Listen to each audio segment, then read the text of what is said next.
In this video we'll be reviewing the Speed Champion set featuring the Mercedes cars I love. This set includes two drivers, a woman and a man. Our first car is gray, vaguely reminding me of a Bugatti, possibly due to its massive form. I really like how the air intakes on the hood look.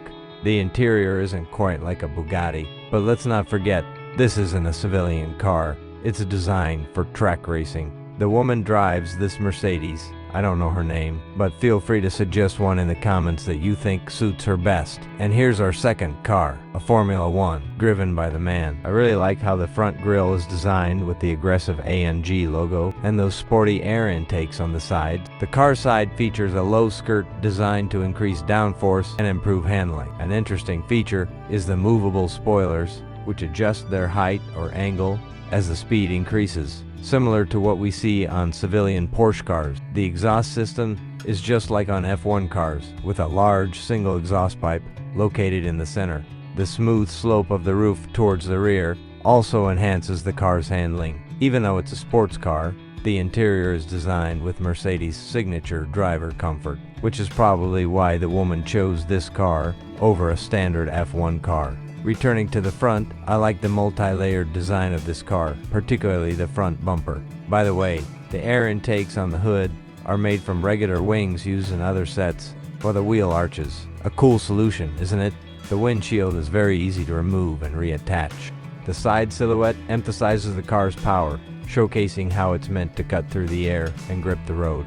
I also like the look of the rear lights. Too bad they don't light up, but I think that's a solvable issue. The rear air vents look just as aggressive and sporty as the front ones. Here's how our spoiler adjusts its angle to improve and alter airflow. The car's lower part and frame are quite solid and monolithic, but the rear diffuser, as they call it, doesn't look very sturdy. We'll see this in the crash test to determine how solid the rear structure of the car is. While the rear part looks stylish, it seems a bit fragile due to the numerous spoilers, splitters, and various add-ons.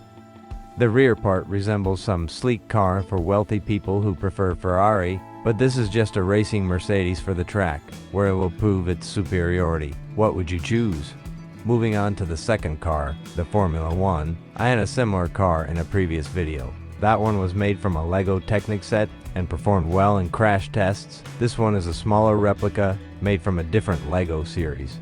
Less sturdy, but no less stylish. The steering wheel in this car is interesting, like a gaming one, which is how it should be in a real Formula 1 car. And of course, it has Pirelli tires, a major ambassador for racing, especially Formula 1. This car has an interesting design regarding the wheel attachment, and they're offset from the main body, giving it a 3D effect. Here, I compare it to my previous F1 review with a link at the top of the screen. This car doesn't have an exhaust system at the back, but it does have a light. I think if it had both a rear light and exhaust, the rear would look more harmonious. Here's how the main part looks from below. Well, our cars are heading to the test track for crash tests. Both cars are technically sound and ready to race when the light turns green, showing everyone who's the fastest and most powerful on this track. The G-Wagon and SL63 are here for a reason. In the last crash test, they had the worst results, and now I hope our new test subjects won't perform worse. But before dropping them, we'll check their technical characteristics. They drive, and that's a good sign. The first Mercedes is ready to drop. We ensure there's no driver inside?